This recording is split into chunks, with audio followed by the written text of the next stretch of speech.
أنا خالتي مريم. تفضل. بسم الله الرحمن الرحيم. أنا خالتي مريم جيت من العاصمة. عز الدين ما راش ولد الشلف، عز الدين ولد الجزائر كاع. اليوم بكى نساء وأطفال وشيوخ وشبان. عز الدين ما عرفولوش، عز الدين ما عرفولوش.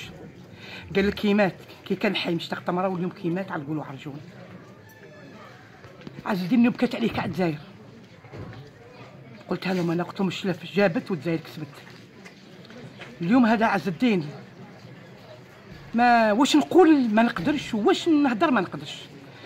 عز الدين دقيقه التاليه الناس عرفت له، يقول كلشي وما يخافش، الحاجه اللي صاليه يقولها وهي حق.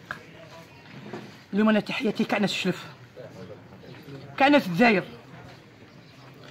نقول لهم والله العظيم يا عز الدين ما ماتش، هو ميت في قلوبنا مازال حي.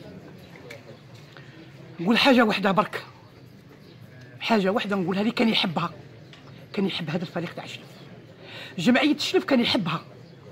انا نقول ان شاء الله منهم باش تطلع السنه، وهذا الفوز نتاعو باش نقدموه لعز الدين. راك تشوف الشعب اللي جا اليوم يحبوه كاع ناس، جا من وهران، من قسنطينه، من عنابه، من جيجل.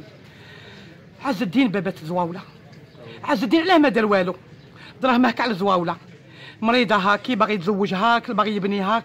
شوف اليوم عز الدين، بس راح نقولها حاجه من وزير الثقافه اللي ما جاش اليوم، عيب عليه، وراه عندك علاقه طيبه معايا. الوزير علاه ما جاش اليوم؟ ها راجل كيما هذا سبح، كبر السبح وزاد سبح ومات سبح. اليوم انا حسبتو ما راش ميته راقد. تحياتي كحد الناس راهم، تحياتي ليهم والشرف ليهم والقدر ليهم الناس الشلف، ربي يرحمه ويوسع عليه. عز الدين والله ما ماتش ومازال راه حي، والحي نتاعي في حي درقانه بن زرقاء ببرج الكيفان الكعراهم. يقول لك انا اليوم قدمنا مع خالتي مريم التعزيه، وربي يرحمه ويوسع عليه.